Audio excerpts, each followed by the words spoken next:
कोटा का इटावासु भारी न्यूज बिल्ले सामने आई जे। फसल खराब हुई तो एक किसान ने दवाई पी ली और शांत हो गयो। घर वाले घनी देर तक समझावा के बाद भी समझ में नहीं और अशें लेर गन्न चल गया।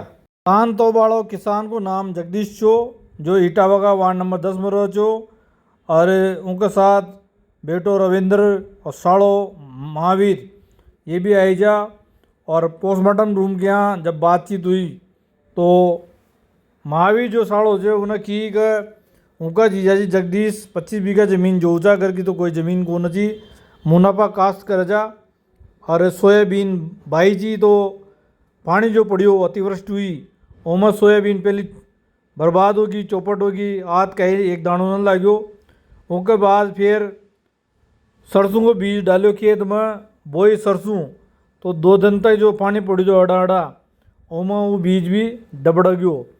तो उनके बाद ठंड में हार, टेंशन में हार, सदमा में हार और कर्जो भी जो 2.5-3 लाख रुपया को और दवाई फिर शांत हो गयो। जगदीश जी प्रजापति इटावा के। क्या हो रही एक उन्होंने खेती कर रखी थी 2-3 साल से, घाटा लग रहा है। फिर सोयाबीन गल गए, सरसों हो रही थी, सरसों भी गल गए, तो उस चक्कर में कर्जा माथे हो गया।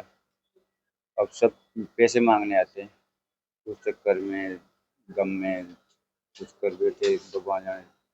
कितनी जमीन जो रखी है? उसने 25-30 बीघा जमीन जो रखी है सर। तो सोयाबीन कितने बीघा की थी? सोयाबीन हो रही थी पूरे में 25 बीघा। 25 बीघा में पूरे में सोयाबीन हो रही थी, सोयाबीन गल गई। इस बार बारिश भी ज़्यादा आई है। बारिश ज्यादा थी ना, जो सोयाबीन न चल सकी। तो सोयाबीन सरसों का बीज फिर डालो। सरसों का बीज डालो सर, तो सरसों भी वो 2 दिन की बारिश में से ना वो भी गल गई। कितनी उम्र है? इनकी 50 साल उम्र है। परिवार में परिवार में ये भैया है उनका, और ये मेरे जीजा जी है, मैं उनका साला हूँ, मेरी सिस्टर है, और इनके लाडी है घर से, इनके बच्चे, एक बच्चा है इनकी।